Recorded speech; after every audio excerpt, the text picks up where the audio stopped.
Bonjour et bienvenue dans cette vidéo. Nous allons voir les types de câbles de connexion sur Cisco Packet Tracer. Alors pour vos différentes mises en place, il est important de connaître les types de connexion et de savoir sélectionner les types de câbles pour les différentes connexions. Donc dans cette vidéo, nous allons rapidement voir les types de connexions.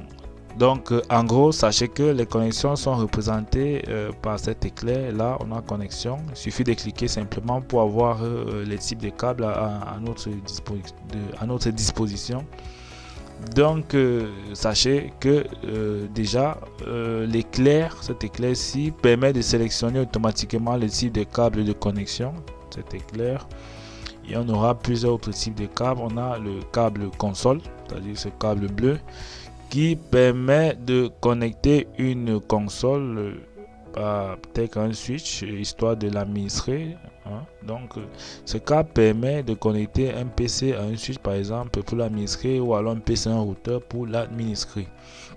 On a le câble droit qui permet de connecter des appareils de catégories différentes. Je parle de catégories différentes, je fais allusion peut-être à une connexion PC switch. On va utiliser un câble droit pour le faire. Et on a le câble croisé qui permet de connecter les appareils de même catégorie. Quand je parle d'appareils de même catégorie, je fais allusion à des connexions PC-PC ou PC routeur. Donc le routeur est considéré comme un ordinateur. Dans les connexions PC routeur ou PC-PC, on utilise des câbles croisés. Donc en gros, on va rapidement passer à un petit scénario rapide, histoire de mieux comprendre comment ça se passe en gros. Donc là, je vais sélectionner un PC. Ensuite, je vais sélectionner un second PC. Je vais le placer ici. Et je vais sélectionner un switch et un routeur. Donc je vais commencer par le routeur que je vais positionner là, et je vais prendre le switch que je vais positionner là. Et je pourrais même encore ajouter deux autres PC. Je pourrais ajouter deux autres PC. Donc là, on va essayer d'effectuer les connexions PC routeur et PC switch. Ensuite, on va faire une connexion PC PC. Donc en gros, on va commencer avec la sélection manuelle. Comme je l'ai dit tantôt, les connexions entre les appareils de même catégorie, on utilise un câble croisé.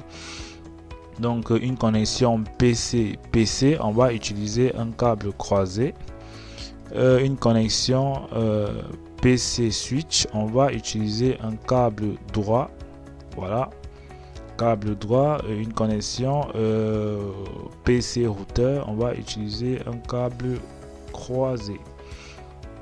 Voilà comment connecter les différents appareils. En gros, c'est la configuration la plus basique. En fait, ce sont les principes les plus basiques sur Cisco Packet Tracer.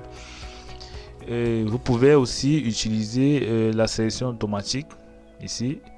Donc en gros, on va essayer d'utiliser la sélection automatique histoire de voir comment ça se passe. Si vous ne parvenez pas à maîtriser la sélection en mode manuel, on va utiliser la sélection automatique. Donc je vais reprendre le scénario. Je vais prendre 4 PC. Je vais prendre 4 PC que je vais positionner là. Ensuite, je vais prendre un routeur et un switch. Et je vais passer les connexions en mode automatique. Je vais d'abord effectuer la première connexion qui sera une connexion PC-PC, c'est-à-dire des appareils de même catégorie. Donc je vais connecter là. Vous voyez, on a un câble croisé qui est automatiquement sélectionné. Ensuite, je vais effectuer une deuxième connexion qui sera une connexion PC routeur. Là, on a automatiquement un câble croisé qui est sélectionné. Vous pouvez le constater comme ici. Et ensuite, je vais effectuer une dernière connexion qui sera une connexion PC switch. PC switch, on a un câble droit qui est automatiquement sélectionné. Donc c'est de cette façon qu'on pourra effectuer les connexions. Je pourrais même effectuer une connexion routeur switch. On a un câble droit sélectionné. Pourquoi? Parce que le switch et le routeur en fait sont des appareils de catégories différentes, raison pour laquelle on a un câble droit. Donc il est important d'avoir toutes ces notions pour effectuer les différentes connexions sur Cisco Packet Tracer. Nous sommes donc arrivés à la fin de cette vidéo. J'espère que vous avez